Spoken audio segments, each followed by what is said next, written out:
Hi everyone, I have another update for the Chorus32 project for you, so let's have a look. Nice starting logo, thanks to Jai. Anyway, so the main feature that I added is that it has its own little web server configuration portal. So if I go ahead and connect to the lap timer, Android should ask you to sign in. You can click here and it'll load the web portal. Okay, here it is. So you can do a few things from here. The first thing is you can check your VBat. Obviously that needs to be configured, I'll show that in a second. You can set the number of receivers, so this is a 4 receiver thing I made, so I'm going to set this to 4, and when I press update you see on my OLED I now only have 4. And also this will also change how many receivers come up in your app as well.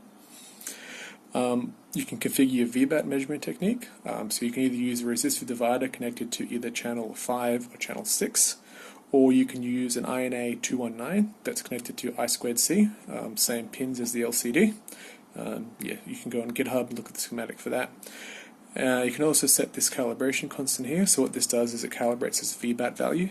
Okay, so you want to tweak this so your VBat is accurate. So if I set this to 2 just for show, you can see, maybe you can't see, but my VBat has doubled. Okay, set this back.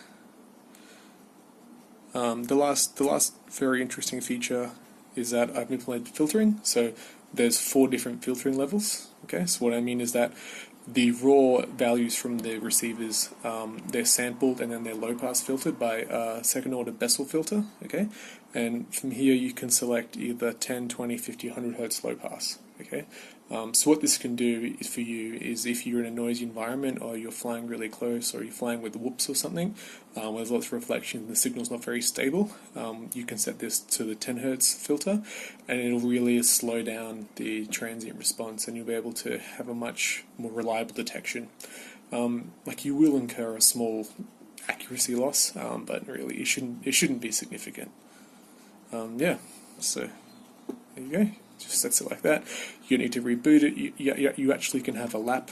You can have a race running while you change the filtering settings. So this is all independent of the app itself. And finally, you can choose a firmware file. It won't work on the Android, but it'll work on a PC. So you can directly update your firmware file from the web interface. Anyway, hope you found that interesting. Thanks.